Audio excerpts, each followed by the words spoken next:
Hey everybody, and welcome back to Just a Mental Note. Today I'm going to be telling you all about delusions.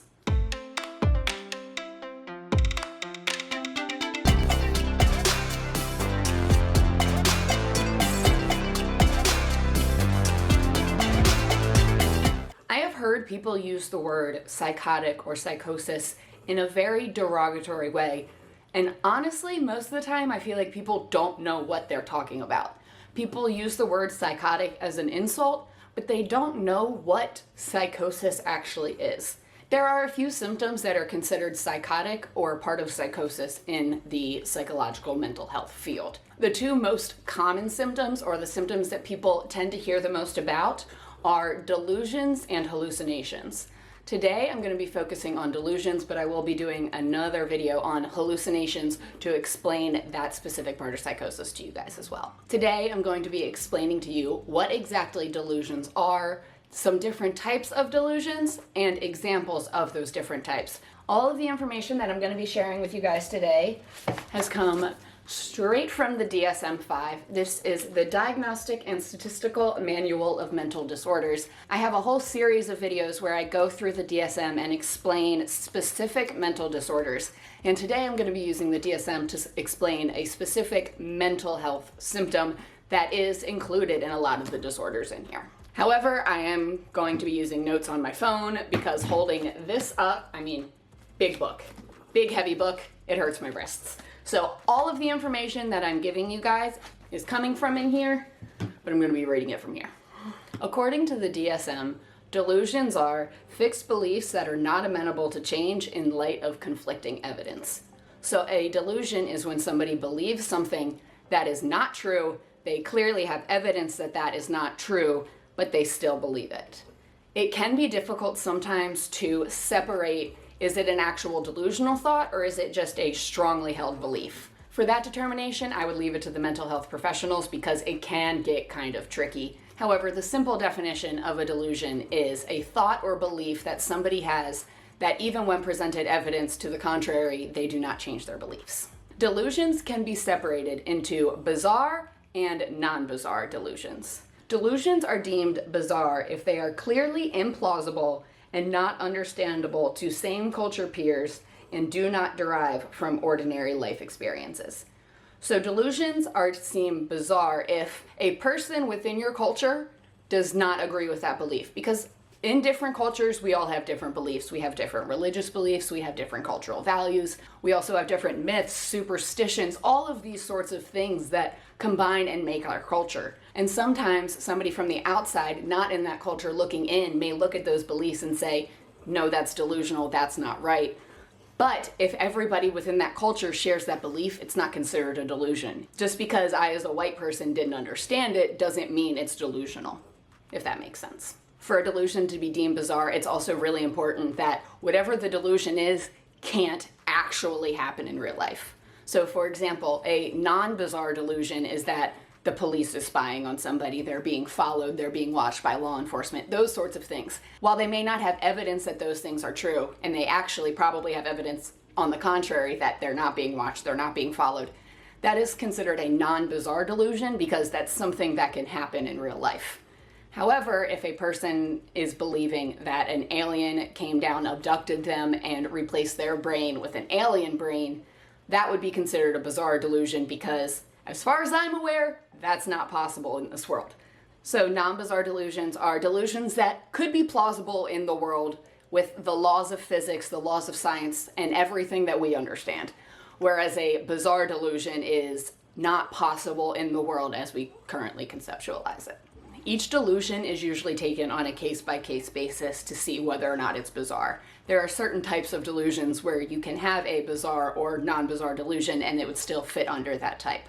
However, there is one type of delusions that are almost always considered bizarre, and that is delusions that express a loss of control over mind or body. There are 3 examples that the DSM gives of this. The first is thought withdrawal, and I'm not good at the th sounds, so I'm sorry. But it is the belief that one's thoughts have been removed by some outside force. So this is a delusion that somebody, it's usually a spirit, an alien, some sort of outside force, has physically taken your thoughts out of your brain. The next one is thought insertion, and that's the opposite. It's the belief that alien thoughts have been put into one's mind. And in this, they don't mean alien as in like space aliens. They mean alien as in somebody else's. Somebody is putting thoughts into my brain. Somebody is making me think these things. And the third one is delusions of control, which is the belief that one's bodies or actions are being acted on or manipulated by some outside force.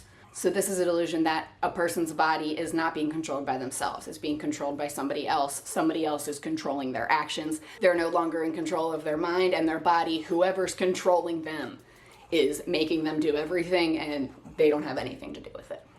Now I'm going to be moving on to the other types of delusions. These types of delusions can either be considered bizarre or non-bizarre depending on that person's specific belief.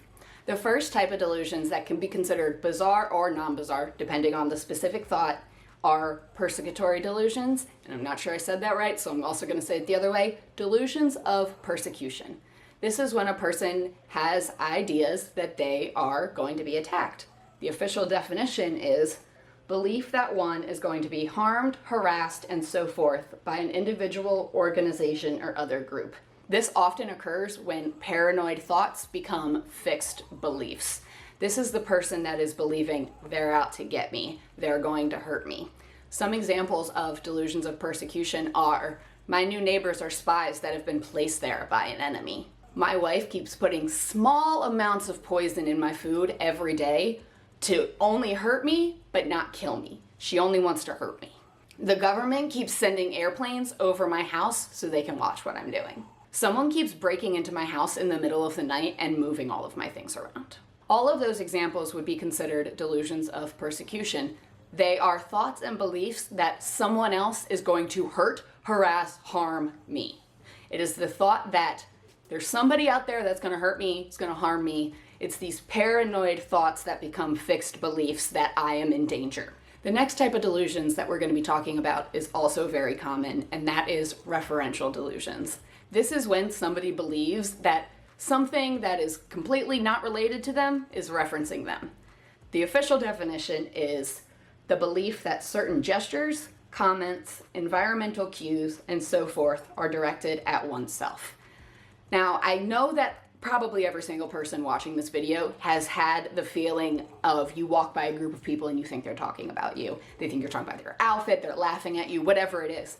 If that kind of passing thought strengthened to the point where you truly, truly believed it no matter what anybody told you, that would be a delusion of reference, a referential delusion. Some examples of referential delusions include, my ex-best friend is always leaving me secret messages in her social media posts so that way she can still talk to me. Seth Meyers talked directly to me last night through the screen. I'm not kidding. He did. He talked to me. He spoke directly to me. Devin, there's no pizza left. That's the drawing on the box, Devin. I had to put my pizza down.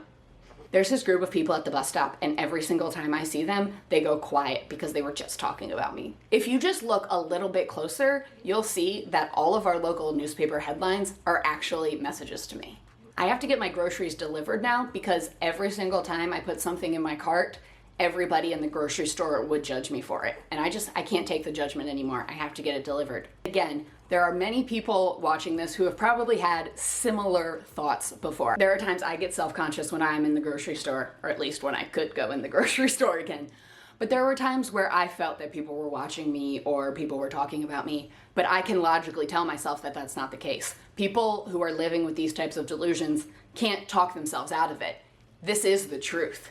And it doesn't matter what you say, it doesn't matter what proof you give them, this is the truth. The next type of delusion that we're going to be talking about are grandiose delusions, or delusions of grandeur. People can have delusions that they are greater, better, more amazing, even magical even, than they actually are. The official definition of grandiose delusions from the DSM is when an individual believes that he or she has exceptional abilities, wealth, or fame. Examples of grandiose delusions include, I am the actual reincarnation of Jesus Christ. I can fluently speak 8 different languages. Don't tell anyone, but I have the ability to read minds. I don't have to worry about getting sick. I'm immortal. Viruses don't affect me. Yeah, I'm only 27, but I've already graduated from Harvard, Princeton, and Yale with honors, obviously. While there are definitely people who can speak 8 different languages fluently, there may be somebody who's graduated at 27 from Harvard, Princeton, and Yale. None of those things are true about me, clearly. So all of those things would be examples of delusions of grandeur. And it can be really dangerous because people start to believe that they have these abilities and can do things that they can't. Somebody may jump off a building because they think that they can fly, or start a fight because they think that they won't get hurt. People who are living with delusions of grandeur are not living within the bounds of the actual world. They're living in their own world with their own boundaries, where things that are not possible here, they believe are, and that can get them hurt badly. The next type of delusions that we're going to be talking about are somatic delusions. And somatic means body, your physical body. Somatic delusions focus on preoccupations regarding health and organ function. Some examples of somatic delusions include a bug has laid eggs under my skin and I can't get them out. I have chronic bad breath and everything I try doesn't work. My dentist says I'm fine, my friends say I'm fine, everybody says I'm fine, they can't smell anything, but then why does my breath smell so bad? I have been pregnant now for 3 years. No doctor can tell me what's going on or when my baby will actually be born. All of the tests say there's nothing wrong, but I'm still paralyzed from the waist down and I can't move. A doctor snuck into my room in the middle of the night and inserted some metal object under my skin, and now it's stuck there. As you can see, all of these delusions are about the body. It's a delusion about something going on inside your body. It is a belief that is not true, that there is a tumor growing, some insect has laid eggs. It's these types of somatic, there's something wrong with me, but none of the tests say that there's something wrong with me. I will take a second here though, because there has been many times, especially me as a chronically ill woman, that I have gone in and my doctors have said there's nothing wrong, and there actually is something wrong. That is not a somatic delusion. I am not delusional because I think I'm in pain. I am legitimately in pain and there's something wrong. These types of delusions are more extreme. A woman who believes she has been pregnant for 3 years, that's something that a test can tell you. If you believe that you have a tumor growing out of your arm, that's something a test can tell you. So I'm not saying that, oh, you go to the doctor and they say that you're fine, you're obviously delusional, because that's not the case, especially in our healthcare system where so many people are just completely brushed off. Somatic delusions are important, and I did need to put them in here because it happens and people think that there are things growing, living, or have been inserted into their body, their organs are gone. People believe these things without any sort of concrete evidence. And that's not healthy, and that's a mental health problem that needs to be addressed. However, it is also very important for a person to not just say, oh, you're just having somatic delusions. No. Do not write a person off. And if a doctor tells you that you're just having somatic delusions, I would honestly find another doctor. If you go to 12 doctors and they all tell you that there's nothing wrong, maybe go see a mental health professional. But it's really hard for me to sit here and talk about somatic delusions when I know that in our healthcare system, so many people are just told that it's all in their head when it's not. So somatic delusions are a thing. It's a mental health problem and it needs to be addressed by mental health professionals. However, not every single person who goes into a doctor's office with something unexplained is having a delusion. Next, we have erotomanic delusions. And if I said that wrong, I'm sorry. It didn't quite sound right, but I also can't figure out how else to pronounce it. Anyways, erotomanic delusions are when an individual believes falsely that another person is in love with him or her. These delusions really truly make a person believe that someone else is in love with them. The other person could have turned them down 20, 30 times, called the cops on them, had security come and get them, whatever it is. They still believe that that person is in love with them and they will keep trying because it's love, and why wouldn't you fight for love? You should fight for love, but not if the other person doesn't want you to. This delusion specifically can result in some really dangerous behavior, specifically stalking behavior. If a person genuinely believes that another person is in love with them, no matter what they say, then they will continue to cross boundaries and make that other person uncomfortable, and it may come to a place where that person feels incredibly unsafe because they just keep being pursued by this person that they've turned down. Some examples of these delusions are BB Rexa is in love with me and writes all of her songs about me. My ex tags her location in all of her social media posts, so that way I'll know where to find her. Kelly Clarkson just got divorced from her husband, and she's gonna come be with me now. My roommate's brother only comes over so that way he can see me. My professor sends me secret signals during class, so that way I know he's thinking about me. With this type of delusion, it is common for the object of the delusion to be somebody of power, of importance. It is often famous people, and that is how a lot of famous people can get stalkers. Or it could be a teacher or somebody just in power, somebody who is seen to be above you. It is less common for it to be just an average, everyday, normal citizen that these delusions get based upon. However, it does happen. Like I said in the examples, it could be an ex, it could be your roommate's brother, it could be literally anybody. It just tends to be somebody of a higher status.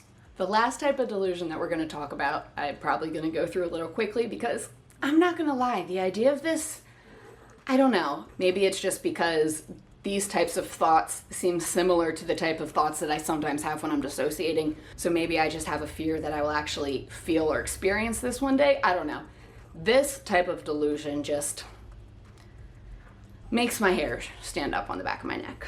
And that is a nihilistic delusion. The definition from the DSM is that nihilistic delusions involve the conviction that a major catastrophe will occur. However, I did do a little bit more research and found that these nihilistic delusions also often include the belief that oneself or part of oneself or somebody else or the entire world is either dead, about to die, or has simply ceased to exist. These are very uncommon, very rare types of delusions, especially in their most extreme form. Some examples of this type of delusional thinking is, I died 10 years ago and have been living ever since as a ghost. My body is an empty shell. My internal organs have rotted long ago. This is a dream world. The real world has been destroyed. We'll never get it back. We have officially triggered the apocalypse, and there's nothing we can do to stop it. We just gotta sit and wait. In 100 years, a meteor's gonna hit the Earth, and we'll be wiped out, just like the dinosaurs. It's a very depressing, just nihilistic delusion that the person no longer exists, the world no longer exists, or that something majorly bad is going to happen. I can't imagine, and if you're dealing with that, my heart is out to you, and if there's anything I can do, just let me know. I'll leave it at that. I don't know what else to say. So those are all the different types of delusions that the DSM goes over. There are so many other different types of delusions. This is not an extensive list at all. It's not an exhaustive list, but it is the ones that were mentioned in the DSM, so I figured that those at least would be a very good starting point for us. If you're interested in me deep diving and going more into the other different types of delusions, let me know and I can definitely do that for you. I wanted to say thank you guys so much for all of your support and all of your patience. I'm really trying to get videos up every week. Sometimes it doesn't happen, but even when I miss a week, I come back and you all are there, and it just makes me feel happy, and it's really nice to know that I have you guys to support me. It's really nice.